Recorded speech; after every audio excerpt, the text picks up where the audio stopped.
Good morning, everybody. What a surprise, right? I just figured, what the hell, just be on for about 30, 45 minutes before I got to get ready for the day. But there will be another stream later today, too. Hopefully. Hopefully. Okay. That's the goal here. Welcome to another breakfast edition of Psycho's Platters, always powered by coffee each and every time. That is the mighty Psycho Promise. I hope everybody's doing kind of good. It's about 5:35 in the morning Central Standard Time for me. I'm going to be needing a lot of this today, that's for sure. I've been drinking coffee for, about 45 years almost. Can you believe that? 45 years of drinking coffee. Supposedly they say there's a lot of good benefits to drinking it. So hopefully those benefits have kicked in over the last 4.5 decades. I trust everybody hopefully is doing fine today anyway. And I hope the weather ends up treating you real well as well. For me, I think it's supposed to be sunny in low 70s, which will be nice. Richard, how you doing today? Good to see you here. Good to see you. Like I said, I didn't. When I do, how should I say this? When I do my other episodes, I have a loose script of what I want to get done, in my shows. But when I do this stuff, it's fly by the seat of your pants. Yeah, I am up early. I shouldn't really be sort of up this early, although I have to be head out and about by 7 p.m. or 7 p.m., 7 a.m. my time, Zeb. But good to see you from Norway. We talked about Norway briefly in the last, here's the nice segue part, the last video of Jukebox from Hell, which I just got done posting from 10cc's 10 out of 10, where their previous album, Look Here, had a single that was released that didn't chart well, except in Norway. It landed in the top 10. Go figure. They have the 10cc, it seems like, has had a Norway, Netherlands audience, which, I'm like, whatever, I like 10cc. That's the reason why we went and did that for Jukebox from Hell. If you people haven't seen that new episode, just when you feel like it, kindly go check it out. That's episode 55, Double Nickel, in your Jukebox from Hell checklist scorecard. The one we're going to do next is a little bit, we're going from one end to the other here. Chicago 21 from January 1991. Yeah, lots of things about that album. Oh boy. I was watching a video yesterday, and it had to do with, there was an interview, a recent interview, I guess, with one of the horn players of Chicago, and how in the 80s that the horn section was so downplayed, especially during Chicago's 16 and 17, and how when David Foster came in and worked with Peter Cetera to make those two hit albums, that there was like a divide and conquer in the band. And I never realized that. And I know there's going to be many different points of view in regards to Peter Cetera's leaving, fired. We're not even sure what the hell it really is. But, when it happened in 85, it is what it is. I enjoyed 16 and 17, but it was definitely a different era. The minute that Terry died, the minute that Terry Kath died, to me, was the true end of Chicago. They had that first from late 67 to early 78.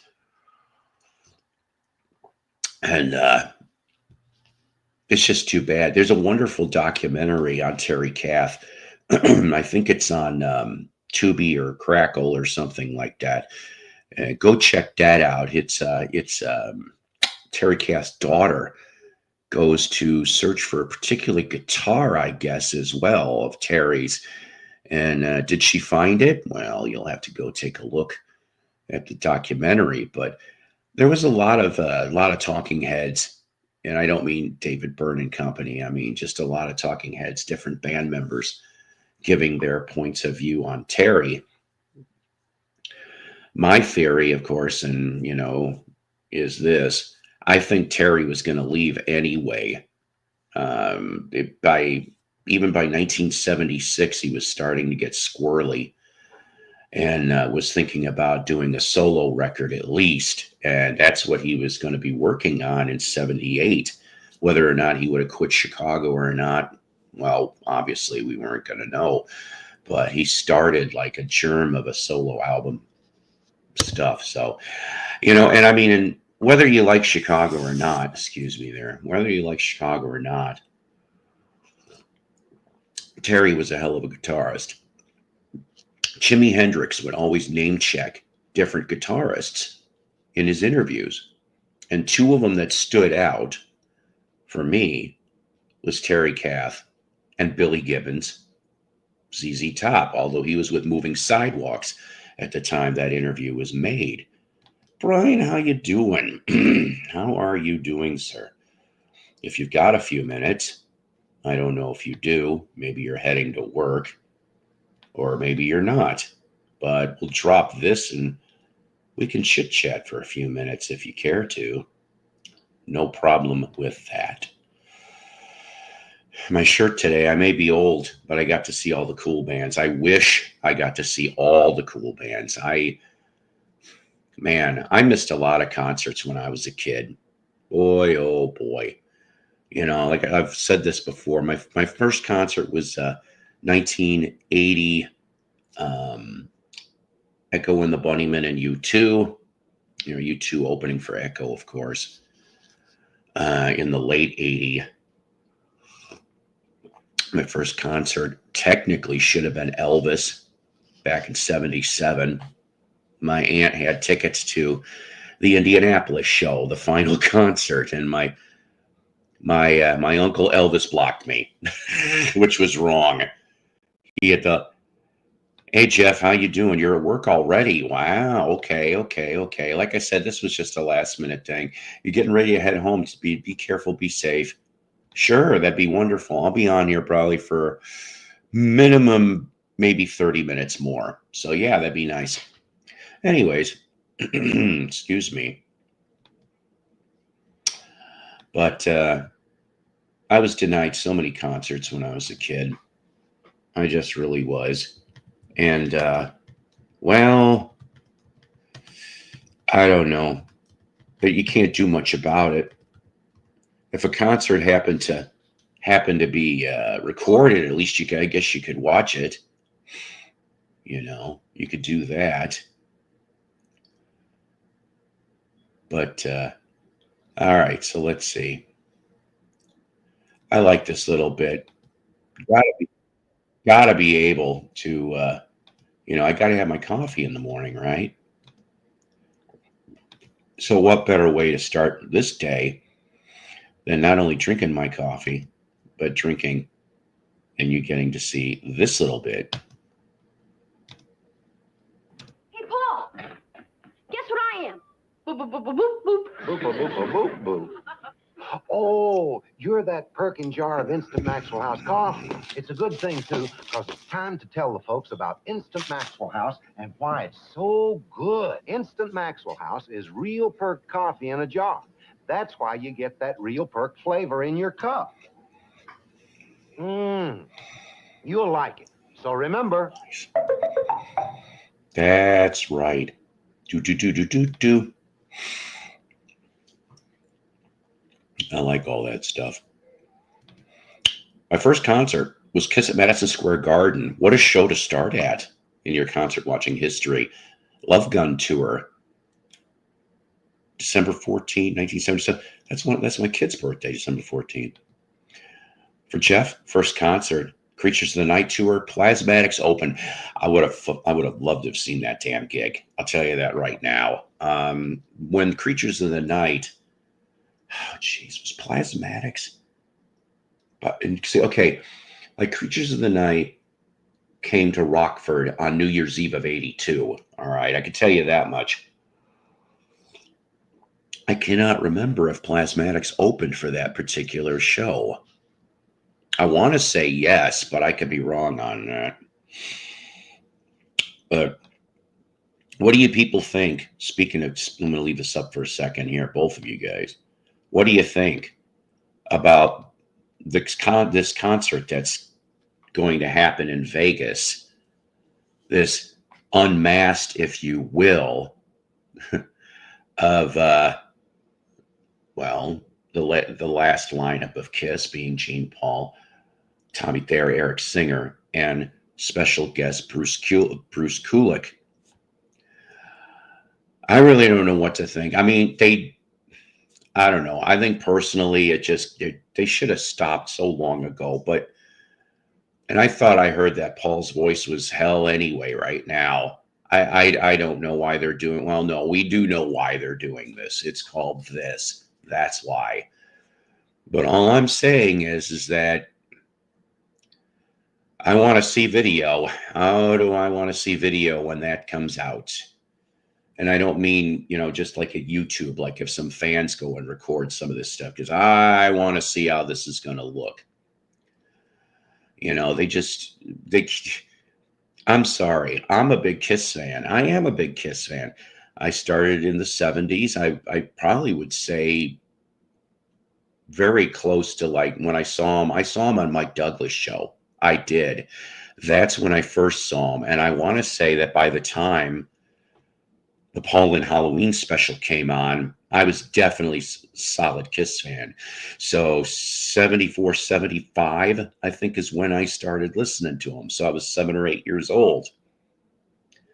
And I just remember that, some of the kids in grade school thought they were cool, and some of them thought they were dopey looking because of the face paint. I'm like, well, who gives a even at 7, 8 years old, I'm like, oh, they sound good. That was all that important to me. I really wish I could have seen them back in like maybe the Destroyer tour or the Love Gun tour. That I would have loved to have seen. Yeah, if he could still sing. That's the biggie there. By the way, I like your emoji too, by the way. Your avatar here. But yeah, I mean, if he could still sing, then fine. It's just I heard things that that may not be the case. And I mean, come on, do they really need? I mean, what is it? It's a 3-day Kiss convention, which that's cool. You Kiss fans. I'm not gonna lie. I would have maybe flown to Vegas. Yeah, I'd fly to Vegas. A, I've never been to Vegas. B, it would give me a good excuse to go to Vegas. And C, if I was a super duper Kiss fan, you bet I'd be sitting there. I would not be going to that con though, unless I had at least a couple G's. I always say that when I go to the record shows, right? That, sure, I'm going to try to go with a couple $100. Yeah, I'm never going to a record show with a couple $100. I'm lucky to have 100, maybe slightly more than that for a record show. So I have to keep focused, sort of. I still buy obviously the cheap albums if they look interesting to me, like I showed you guys before. But I want to at least get 1 or 2 knocked off of my list. I don't think I've got a very large want list. I could be wrong.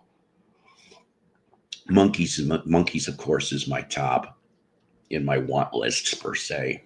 I'm going to try to go sell some records at a record store today. Maybe, hopefully, they got some new stuff. I haven't been over there in 2 to 3 months, but I wanted to go over there before record store day, which I'm not going to lie, I haven't looked at the record store day list. I don't even know if there's anything that I care to have. But I do know this, and as soon as I get paid, I think I'm going to pull the trigger on this. I found a dealer that is selling Rockology, the Eric Carr double album. Oh, hi. You want to come up for a minute? Come on. Come on. Come on. Come on. Look, it's your adoring audience. Tobeans. I know, she was up already too. Go figure. You want to say hi to the almost 10 people we got here? Because it's so early in the morning? No? Because you're a cat and you're persnickety? Mm-hmm. That's okay. She's a good sport sometimes. Not all the time, though. This cat here has more energy than even probably everybody in the house. Isn't that right? Isn't that right? Right. I don't know. Here. Oh, ow. Sorry. Oh boy. Yeah. Go play or something. Yeah, go on the teal couch. Oh boy. Anyway, so how's everybody doing out there this morning, huh? Hopefully real good. At least that's what I'm hoping for. We're going to have ourselves hopefully barring anything stupid, we'll have a real show today later. But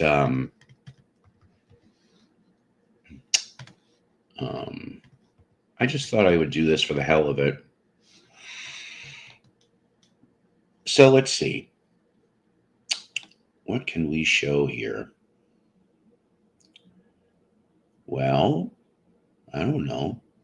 Maybe. Let's see. Since we talked about, yes, I know, coming to Disney, the new Star Wars thing.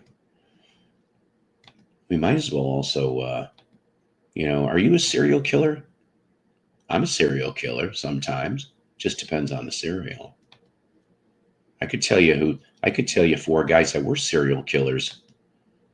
These guys.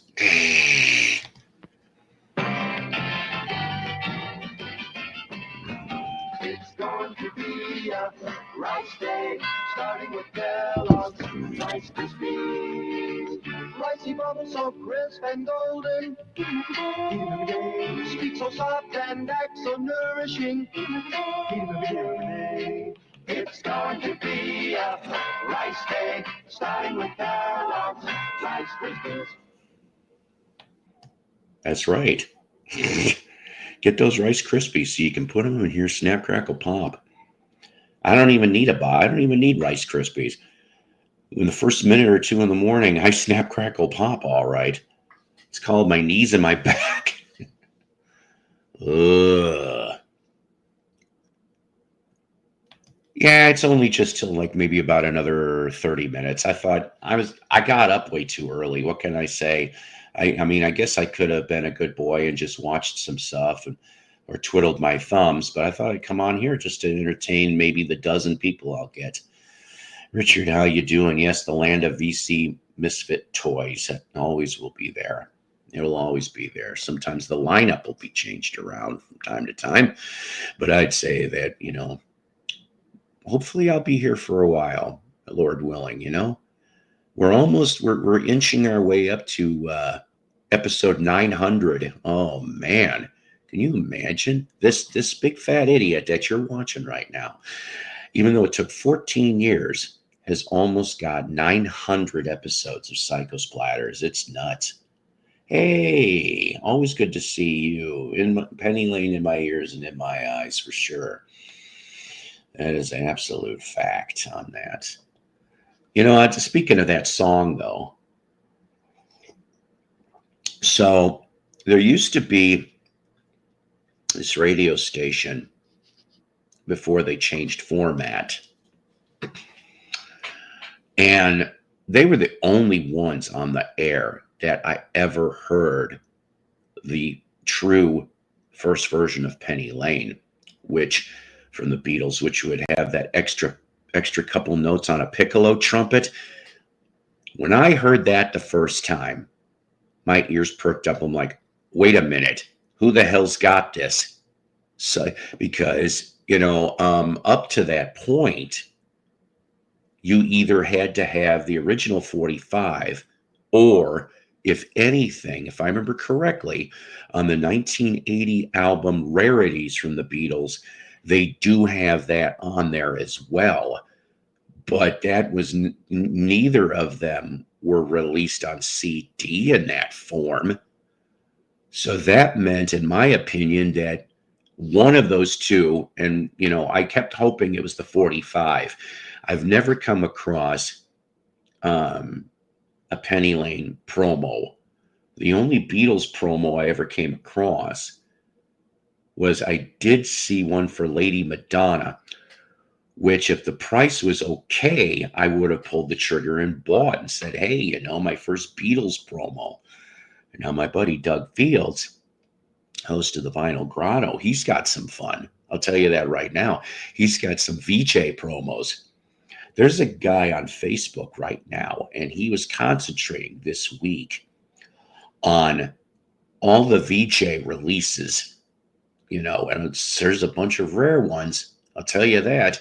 One of the toughest, and I never saw this, but the dude had it in his collection, and he mentioned the story that he got this thing in the 80s, is the Ask Me Why with the picture sleeve, the promo picture sleeve on VJ. I didn't even know that existed. And according to the dude in the story, he said there may not be any more than like 24 copies of that picture sleeve in existence. And I am just going, wow, even though I'm a huge Beatles fan, it goes to show you that for you to be able to acquire some of your favorites, you're going to have deep pockets. And this jackass here does not have deep pockets. So this is the reason why, since the late 1970s, that most of the time I have shopped on the cheap. Okay. Because I can't, first of all, I am not going to go off and spend 30, 40, even $50 on a brand new album. That's not going to happen. Okay. There is one exception. Actually, I just said that I was going to go and maybe pull the trigger on the double colored vinyl Eric Carr Rockology. I want that damn thing. I've been wanting that thing since it came out on RSD, because it combined everything, and there was 5 new demos or 5 unreleased demos, stuff like that. But I'm still looking for that Badfinger Head First on vinyl, and now it's ridiculous. Okay, they didn't say this originally. Now it says it on Discogs. Okay, that they limited it to only 2,000 copies on vinyl. I'm going, hold on a minute. Firstly, when I pre-ordered that, there was nothing that said there was only going to be 2,000 copies. Nowhere in any of the promotional material did it say that. So I'm hoping that that's a lie. Okay. It's either that, or I heard another rumor. I've heard more rumors than Bananarama. Oh boy, if you got that joke, good for you. But I heard a rumor that they're maybe going to crank out a second press in April of that Head First LP. And I'll settle for a second press. I don't care. I just want the damn thing on vinyl, because I've got almost all the Badfinger LPs on vinyl, with the exception of the one they put out in the 90s from Rykodisc, which was a Badfinger live at the Agora Ballroom in Cleveland, 1974. That was before Joey left. So I don't have that. And the BBC stuff was not put out on vinyl. That was put out on Strange Fruit. What a label, right? I only ever saw one copy, and that was back in the 90s, brand new, and they wanted just too much money at the record store that I saw it at. And I'm like, because I guess it was classified as an import. That's why, I have found import CDs in the clearance bins back in the days of Hastings, Best Buy. The hell was the other one? There was like three of them that I remember, that sometimes I would find import CDs for like 99 cents. One of the best finds I ever found was from it was at a Hastings, 99 cents for both of these. Best of the Faces from Warner, UK Warner, okay, and Dave Clark 5. All right, Dave Clark 5, genuine stereo stuff. I mean, it was a beautiful. I think I've showed it on here before, but you know, for 99 cents, that was maybe about. I don't know. I can't remember. Hastings has been closed for a while, but I want to say 10, 15 years ago, I found that. Did Penny Lane ever hear Nickelback's Brother Can You Spare a Dime? Oh my God. You're funny. You're funny. You know, but here's the thing though. Did she also hear Led Zeppelin's No Quarter? Oh boy. Let's see. Now, oh boy. Now, so we showed coffee, we showed cereal, but we could watch if this was like early morning, which it is, or Saturday morning for that matter. We could watch some TV with our coffee and such, and show stupid shit like this. Oh boy, some of you remember these. Yeah, from 72. This is blooper reel. Freddie, it's been a long 16 weeks, but I just want you to know, even though I've been a little tough on you, I really do like you. Oh, go fuck yourself, Charlie! Hey, you green son of a bitch. I've been putting up with you. I've been showing you mercy. You're nothing but an old faggot! One stinking night you caught me with my cousin Orson and you got the guts to call me a faggot. Yeah, well, you wanted me since the start of the series. Well, now that it's all out in the open, we might as well have a ball. How about two? You know, I'm telling you, seeing this years later, after the show's off the air, not knowing that they did this, just goofy shit. Oh, I just broke my own window. Oh no, I guess this time I have no... Oops. By the way, they were married in real life, those two.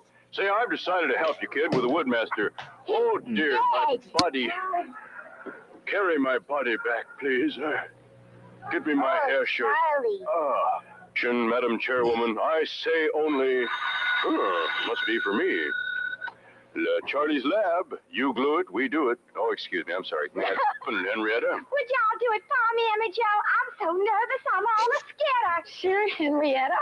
Oh, look, a new cup to replace. Not to wait for him. Go ahead and sit on it, Henrietta. It'll pop out. You look like a reliable type fella. I'd like you to try a little of this here rice. I'll be a son of a bitch. They left it out. Well, ding, ding. I can't see that goddamn gong I almost said. In fact, of so many things I'll be doing. Like watching my favorite TV show and the hippos turn. Goodbye, old experiment bench. Charlie, don't be sad. Oh, I'm not sad. I'm miserable. But Charlie, you were the one who wanted progress. This may be a giant step forward for mankind. And a giant step backward for our kind. Ah, goodbye, old sturdy old wall. Oh, and the good old trusty old stove. I can't stand it. I've got to take one last dump in my favorite toilet. Where is it? Ah, there you are, my little sweetheart. Come on out here, quickly. Oh, my God. One for memory's sake. One more memorial dump. Oh, heavy. Yes, yes. I wonder if there's twigs and berries in that. Hey, Doug, do you have any toilet? What are you looking at, Doug? Didn't you know I had one? You got any toilet paper there? This is the height of rudeness. Oh, well, what's the difference? They won't know the difference with these brown feathers. I'll just shake it off. All right. Gross.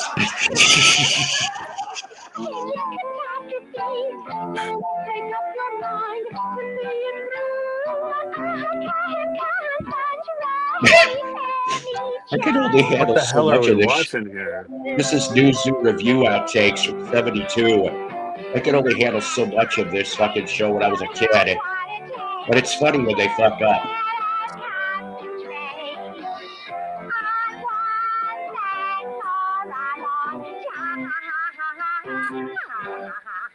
Relax, calm down. You're too excited to talk. Hey, Henrietta should be excited more often. It's kind of quiet around here for a change. Henrietta, now do as I tell you, okay? Now, I want you to flap your arms. That was a nice shot of Larry Spencer, by the way. Did you see that, Freddie? That was... Wait just a minute. A couple of your teachers wanted to talk to you about something. Ah, there, they've got you. Oh, good. Ladies and gentlemen, tonight we're at the psycho ward of Kleindienst maternity ward, where we're going to witness a person that thinks he's a frog being attacked by two nuns. It's the most amazing phenomenon I've ever witnessed. This person actually thinks he's covered with green skin and has gills. Absurd. I think it's ridiculous myself. But he believes it, so what are you going to do? You know, there's all kind of nuts in this world, and this has been one of them. Boy, the one thing I've never seen is big, and I mean big, Stephen sing and dance.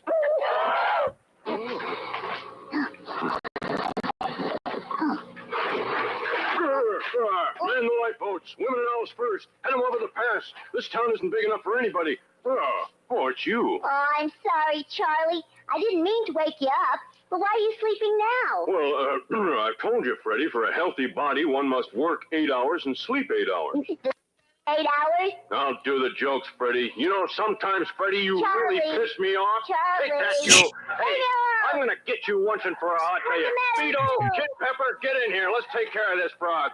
Get in here, guys. Chicago. All right. Wrap them up and send them to a French restaurant, boys. You know what to do with them. Get them out of here. Go on, get them out of here. Oh, man. Now I can get back to my number painting. Oh, Vito, you want something? Hey, there they are. Let's hear it for the boys. Uh-oh, he's got loose again. Oh, no. Wait a minute. He's gone berserk. Get away from me. Freddie, have we always been friends? It's a riot. Uh, It's a riot. how you We doing? did. How I'm you doing doing? good. Yeah. Can you hear me okay? Oh yeah, ladies and gentlemen, the Jewel of the Orient, Brian. Good. Nice to see you. Yeah. We did not grow up with those kinds of things. I was thinking about like when I came onto this, or when I was thinking about you, and you were talking about Kiss earlier. Like Kiss, I don't know if you're the exact generation of Kiss. Maybe you are, but like I'm gonna be 58 in September. So that puts you right there, right? You're right there, and you're maybe at the head of it, because there's younger guys that were into Kiss more than you, maybe. Oh, probably. Like I said, I didn't know about them till maybe like whenever they were on the Mike Douglas show, and definitely I knew they existed by the Paul Lynde special. I was like, that's the reason why I watched that special in '76 was for Kiss. So, Right. It's like, so I was born in '76. And not to make you feel old or anything, but like like Kiss. I know they've made a comeback, but they kind of like, we just never. My generation, I don't think we had a Kiss moment unless you had like unless you just like adored some uncle or some many year older brother. We didn't have nobody had a Kiss phase. Nobody I knew was into Kiss, and the same thing with like this comedy freaking hilarious puppet show thing you're watching. What this is, but they like cleaned up TV or something. It was like like something happened, and like we didn't get. It was like like you guys had the smoking in the seatbelt, like seatbeltless cars was fine. That all started to change when we were growing up. We had to have knee pads and elbow pads and bicycle helmets. Not exactly, but there's a little bit of a generation gap. I know it's gonna make me sound old, Brian, but the '70s was the last decent fucking decade that there really was before. Like maybe the early '80s, like maybe the first year or two, but then after that, it started going way downhill. And I'm like, I'm glad I was a kid at that time in the '70s, and I wish I could go back sometimes. I really do. You know, even going back to being a kid back in that time frame, because I'd be like, oh, okay, well. You know, here's the thing. Like, I don't know. Maybe I'm just being stupid, but when I have this feeling that when you die, okay, and let's say you get to go to the good place, all right, that well, It's gonna be sure. the 70s. Well, no. Just hang on. So the thing is that you know you're singing about the cherubim and the seraphim, and you're singing praises to God and Jesus or whatever God your choice is, you know. But the point is that well, everybody needs a vacation, so it's like you get your week of furlough or you get your 2 weeks of furlough, go through that door, and they're like, "What? Go through the door." See you in about 2 weeks. You'll magically pop back up when it's time. And be like, Where am I going? open the door. Boom. You're back to being a kid and enjoying your childhood for a week or two. I like that idea. Or whatever your most favorite memory might be. You go back to that time period. And then, like I said, when in believe you me, in heaven time, it's probably 5 seconds, but it's like you get a week or two, and then you might be in the middle of it, gone. You're gone. You're back to where you were. That's your vacation. At least that's what I like to think. Yeah. I mean, I got to take that kind of attitude with it, you know. Marcus says, I disagree. I'm about your age, Brian, but Kiss Unplugged was a moment back then, and I got to see that. Did I get to see that live? I think I did. But when Ace and Peter came out with those four, I'm like, holy crap! Nobody saw that coming. Nobody, and I was just like, wow, you know, very big moment for the Kistery people. You know, I'm so glad that I got to see them reunite. You know, it wasn't the first tour, unfortunately. It was Psycho Circus tour in '98, and then the farewell tour of 2000. Yeah, right, farewell. That's when I started getting jaded about Kiss. Was in '01 after the whole tour was over with. They take just a little bit of time off, and then they're back out on the road again. And I'm like, well, hold on a minute. And they're like, years later, you hear, oh, it was a farewell tour, all right. Gene Paul says, farewell to Ace and Peter. I'm going, what dicks, you know? I mean, that's how I realized the dysfunction in that band. I was into Kiss for a long while already, but that was equal to Paul and Mike Douglas for me. Yeah, like I said, I just somehow remember seeing that Mike Douglas thing, and I remember him Gene going off and going, "I'm a demon. I'm the president." He goes, and Toady Fields said, I never could stand Toady Fields.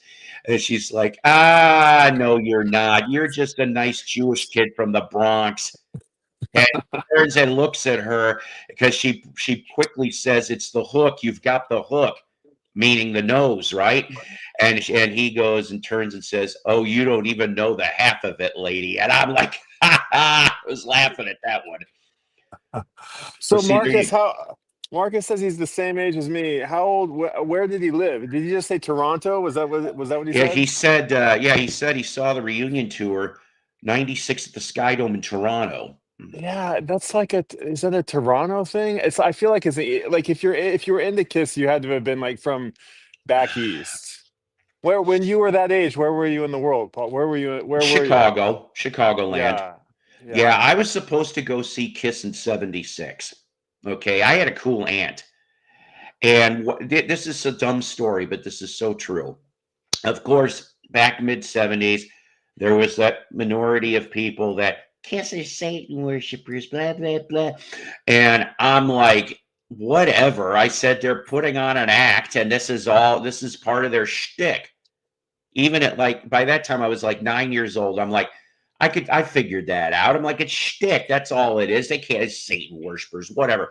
And so my mom wouldn't let me go with my aunt to go see the Kiss concert. I think it was at the International Amphitheater in '76.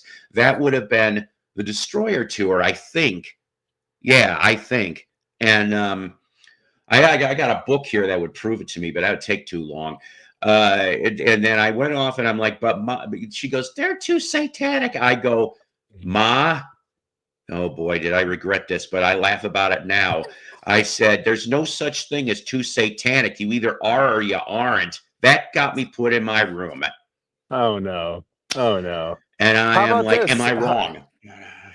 Were they you say they're shtick, and like I kind of just like I barely know Kiss, but I know they took the makeup off at some point, and like what were they Yes. like, were they winking at the camera? Was it like wasn't there like a comic book where was there comedy involved in it? I actually don't even know. There Yes. wasn't there, right? And Yes. like how does that equate, how does that fit into the Kiss story? Where's the comedy? Well, there has Where anything like that, you got to have some comedy. Now, what you're talking about, like with the winking bit, that's on the Unmasked album cover from '80. So that goes to show Okay. you that they already, they were already getting tired of it. I think they wanted to get out of the makeup like right after Dynasty, to be honest with you. I mean, when they started going for the Elder and they had that new romantic look, which I'm like, oh my God, that look was horrible. Except for Ace. Ace looked all right in that stuff, but the rest of it, I'm like, Gene tying up his man bun. I'm going, oh God. And it took me years to appreciate the Elder for what it is. So is Gene like Eddie Van Halen? Is he like half Dutch and half Malaysian or something, or is he just like a Jersey kid? Where is he from? He's from Israel. He was He's born from in Israel. Israel. Okay, that's Yeah, okay. yeah. Him and What about his mama came over. okay? What about Ace? He's Mm. just a Italian New York Bronx kid or something. No, I have no idea. Where is The other three would have been, yeah, Bronx kids okay. and such. I'd say probably the most Italian of them all would be Peter. And the funny part about him, most people don't know this, but Peter Criss was actually one of Gene Krupa's final students, because Gene Krupa used to teach drums. And yeah, and it was funny because two of his students at the time was Peter and oh my God, Jerry Nolan from from the Dolls. So I'm like, so he's teaching, but they look nice and clean cut, right? When their suits, and yeah, and so just imagine teaching these two future '70s strumming Idols, stars, yeah. And it was Gene Krupa that taught him. That's why I appreciate drummers with a slight jazz swing, because Peter had that, Bunny Carlos had that. He had that swing. It's like you could tell if somebody else is on a record because it's not the swing. You can hear it, and it's just like it's not the same. It's still good, but it's not the same. Yeah, Ace's father was German. Yes. And I don't know how true it is in regards to that Mr. Ace put on a certain regalia outfit and would storm the halls of his hotel. I don't even, I'm like, I can't bring up the word. I'm just like, I heard he was drunk and crazy and whatever. Marvel Comics did do 2 comics with Kiss. No, I mean, I get what the winking is, what he's talking about from the Unmasked album, but yeah, I mean, the only comedy I ever saw was when Ace was so totally, blottoed in that interview with Tom Snyder on the Tomorrow Show. Oh my God. Let me see if I could pull up just the clip anyway, not the whole thing, but it's funny because let's see here. Kiss Tomorrow Show. That was, it was put out Halloween night of '79. Let's see it. Yeah, let's see. I don't want to show all of it, but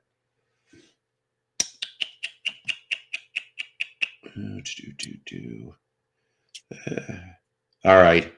Here's the 1.5 minutes. Somebody was smart enough to put it under Plumber, and you'll find out why in a second. I don't care, Cox business. I could care less. All right. So let's set this up. minute and a half long.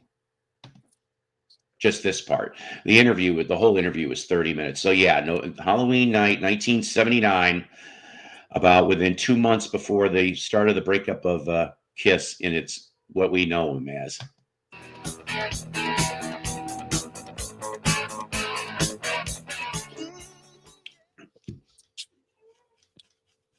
Tell me about your outfits. I mean, did you design your own outfits, all of you? And tell me what each outfit means. And I'll start with you, Ace. Well, I mean, I think this outfit is self-explanatory. I mean, this is part of a kind of a V shape. This is my utility belt, and we don't want to go any below than my waist area because that's reserved for concert payers. I understand that. But, and after it's all over, they say, this is what we came for. And that's right. I always feel short. I stole this from Flash Gordon, and, you know, I have my cape. But you're kind of like a spaceman, huh? No, actually, I'm a plumber. It's like, Well, listen, I got a little piece of pipe backstage I'd like to have you work on. Tell me about it. No.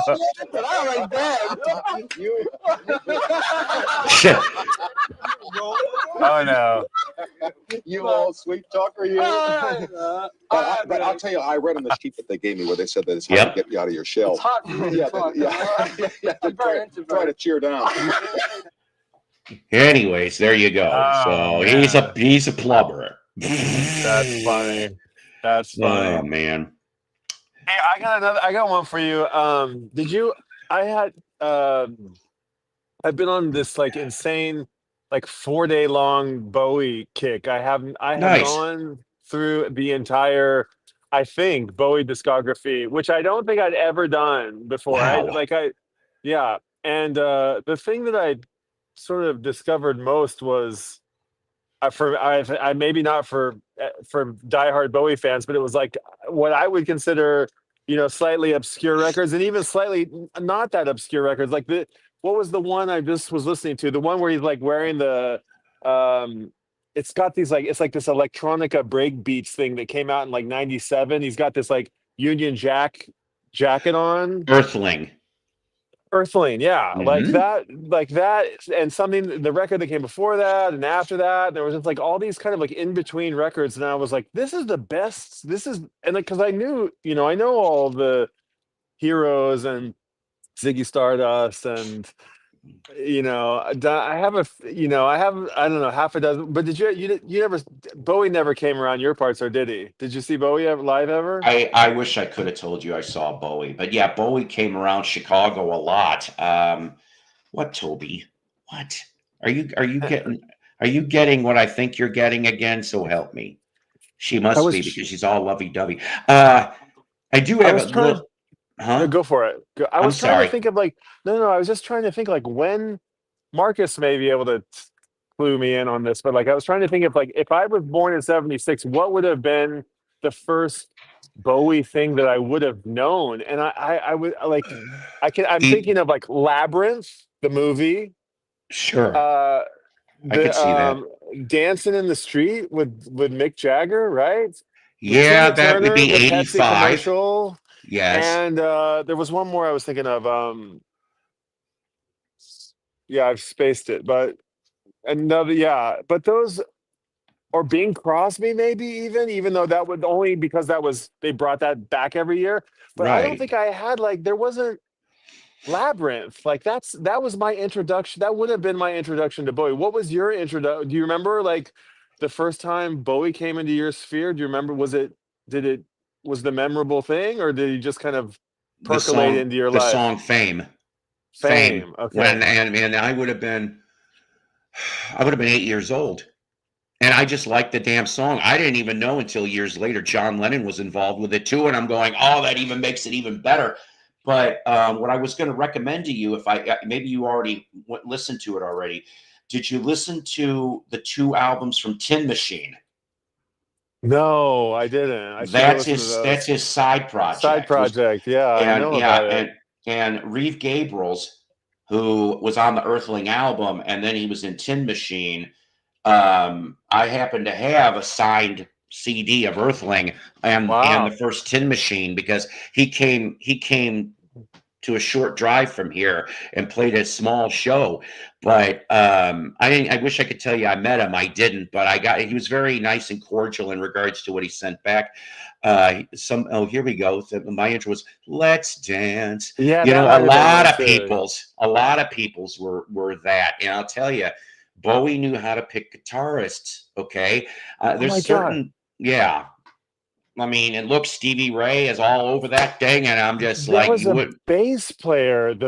He had a fucking bass player at one and a drummer at one point. Yeah, and the guitar. He had like a band of gypsies band and yep. like I gotta go. Oh, it was on the one where he's laying down on the couch. The Man Who Sold the World. I don't know if that's like I don't know if that was a standard Canon issue album in his discography, but do you know the one I'm talking about? Yes, He's I wearing do. like a blue dress. That Yes. fucking band is off the hook. That Mhm. band. Sorry, I interrupted you, but I was just like No, the it's bass okay. player and the guitar, and like everybody. I was just like, this fucking band is awesome. So what? So back to Tin Machine. Sorry, I interrupted you. No, You it's said okay. he had a penchant for picking guitar players. Yeah, because I mean, Reeve Gabrels, Earl Slick, Oh, you know them all. Peter Frampton, of course, was with him for an album and a tour. Okay. Yeah, I think it was called "Don't Bring Me Down" or "Never Let You Down" or something like that. They called it the Glass Spider Tour. Was the tour that he was at? Right. But they said there was a lot of weird shit that went down in that tour. But yeah, I mean, for some people like Dino, it'd be Black Star, which I'll tell you, I don't know what you people think about Black Star, but to me, because he always was changing, he was the ever-changing chameleon, and for it to be his final album while he was alive, and it was jazz tinged, which was nothing wrong with that. But I was just like, wow, I didn't see that coming from him. Ashes to Ashes was the first song. Yeah, MTV. You see, that was another part of the answer I was going to give you there, Brian, because MTV played a crap ton of his late 70s videos when MTV rolled out. And that's how I found out more about his catalog. And I really was beginning to dig him. So I just remembered another thing that I would have known him from. Fucking Vanilla Ice. That's dun dun dun dun dun dun dun dun dun dun dun dun. Yes, that song, I'll tell you. Speaking of videos, I'm gonna spin some records at a friend's party this weekend, and nice. I don't have Lodger, I think it's called. I don't own that record.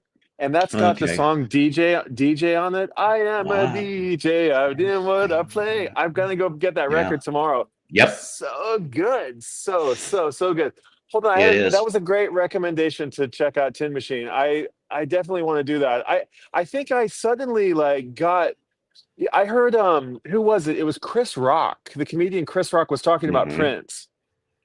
And he was talking about how when people have to, or I would maybe he was saying that 80% of the people who go to Prince shows want to hear the Prince hits, but 20% or maybe more of the Prince fans want to hear the newest shit. They want to hear the stuff that they never heard yet. And for me, I'm that's the way I feel about Fish. I know nobody loves Fish, but when I want to go hear a whole night of music I've never heard before by them. And that's what when I listen to all these obscure Bowie records that I hadn't heard before and all these deep cuts, and I was like, oh my God, I missed 85% of this stuff. And I think Bowie just went from square in the upper middle echelon of my musical appreciation to the fucking very top. Sorry to keep dropping these. No, it's all good. I really want to level up I also just watched this Moon what is it? Moon Age Daydream movie. Did you see that? I have not seen it. I know what you're talking about. You gotta see it. It's so good. It's not a documentary at all. It's this crazy art film, and it's really, really, I totally took me by surprise. The movie was as good as a David Bowie record. It was really highly recommended, and you can get it on. You can get it anywhere. Nice. Yeah. Dino's asking, what was the first song you ever heard from Bowie? I mean, like you remind me of the Babe. What Babe? The Babe of the Power. What power? The power of the voodoo. Who do you do what? Remind me of the Babe. I remember Labyrinth. That's what I Mm. remember from Bowie. But it might have been Let's Dance. That sounds about right. It might have been all the night throughout the world we're Yeah. dancing in the street. I just remember that video was so. I was like, these two guys are supposed to be really. I don't remember who it. But then the other thing that I really liked about. So I'm a huge Tom Waits fan, Oh, and like okay. the thing that I love about, I love when Tom, have you seen that like press conference that he has in front of nobody? He's like he's like feel No. have you, you should watch it. It's pretty funny. He's fielding questions like with the most ridiculous answers, and he's got this press conference is going on for like 15 minutes, and then the camera turns and there's like nobody in this room. It's just like That's funny. absolutely, that's really funny. But I tell you, the thing that fried my brain as a young kid one night was I saw The Wall and The Meaning of Life at a Oh, part wow. at the night after like a football game. I was in junior high and I was barely old enough to like understand them completely, both, and like Hmm. really appreciate Monty Python. And when I see a little bit of comedy in the music, and when I see that little wink, from whether it be like Springsteen, even though that's not there's no even, but just that sort of, I don't know how to put it into words, but like I wasn't, like Paul Simon was all chummy with Lauren Michaels in the Saturday Night Live game. I think Bowie Right. was too. I think Bowie was like hanging out, like he's like comedy was he was an aficionado of comedy, Yeah. and you've seen this like bit where he like David Gilmour is coming out of a backstage and he's like waiting and Bowie's like waiting for him. He's like, oh, here he is. Here. And he's like, I'm such a huge fan. I had to thank my parents for bringing me to my very first Pink Floyd show. I was probably about 8 or 9 years old when I became a huge fan of Pink Floyd, and David Gilmour's like listening to him. He's like, I think you might be exaggerating a little bit. And he's like, no, I was 10. And he's just got this like really hammy sweetness to him that is in total contradiction to this like hardcore, insane artist, which I find in Tom Waits too. And those two things juxtaposed on each other, I find really, really, really interesting. And I wish I'd like gotten the thing. Same thing happened with Zappa. Like Zappa was gone when I started Yeah. appreciating Zappa, like really appreciating Zappa. I was like, oh no, I should have. Oh no, I missed 10 years. I was 10 years too late, or whatever, 5 years too late. And I feel like, oh man, maybe I could have had the chance to see Bowie. And Yeah. Marcus says Spinal Tap, the movie, was the ultimate wink to the music business, and I agree with that too. Do you like Miles Davis? Dino's asking. Yeah, I don't know Miles' discography completely, but my favorite Miles is In a Silent Way, and I know that's the one that's like between.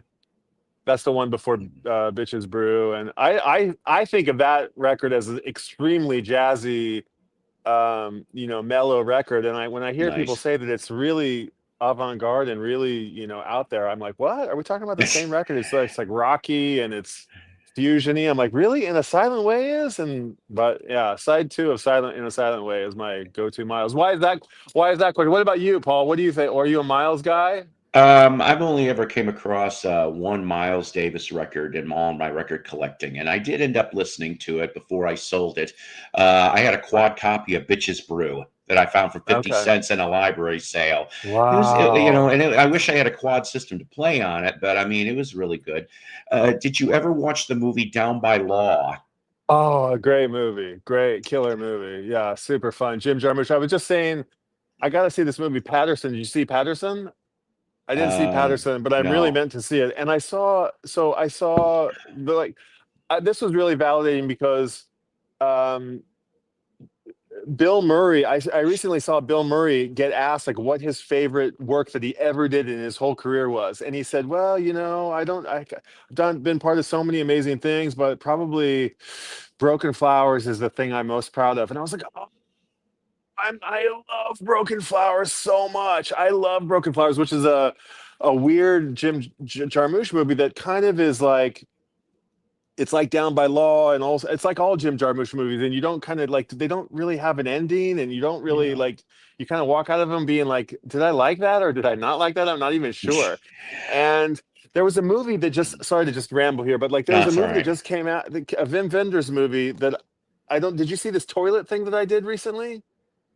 I did this. I went around Tokyo, so I'm not going to go off on it here, but there was another movie that doesn't really go anywhere. It's this very ephemeral movie that made a little bit of waves a year and a half ago called Perfect Days. And it's about this custodian. It's a Japanese movie, but it was really well received outside of Japan. And I think it got nominated or won some things. Perfect Days by Wim Wenders. And it's the story of this custodian who goes around and cleans these public toilets in Tokyo. And I had heard from my non-Japanese friends that they loved it, and I had heard from my my Japanese friends that they hated it. And I was like, oh no! And there was this thing about it that it had cassettes in it. The protagonist is like really infatuated with cassette tapes, you know? And I was like, oh, that sounds cool. I want to see a movie about a guy who loves cassette tapes. But my friends were saying, no, it's a total stereotype of. And then I went and watched it, and it ended up being like all my stomping grounds. And I went, and if you love Broken, whoever just asked about Jim Jarmusch, if you haven't seen that movie Broken Flowers, or if you haven't seen that movie Perfect Days, and Paul, I recommend it to you. I never know what to do with movie recommendations, but Perfect Days was a cool one. Yeah, exactly. What was the last movie you saw that was in? What caught your? Do you remember? What was the last thing you saw? Was it more puppet people kicking and fighting and? What the heck? What the heck? Team America. I watch. Oh my God. That's a great movie. Team America. I've been watching just a lot of documentaries and stuff. I hate to do this to people, but I really am going to have to get going. I got to go pick up kids from work. I got to go too. Well, don't disappear yet. I just want to tell you. I want to tell you really quickly. So with the Tin Machine bit, check out Under the God. I want you to try that one first, and if you like it, then explore. But for everybody else, I want you guys to have a kick-ass morning. Thank you for coming on, Brian. Seriously, it's nice to hang out. Oh yes, I love that when we can. I'll probably have a show later today. Hopefully, it all depends. But always powered by coffee each and every time. And remember this one: always, truly, absolute fact. Psycho's Platters is a Love Peace production.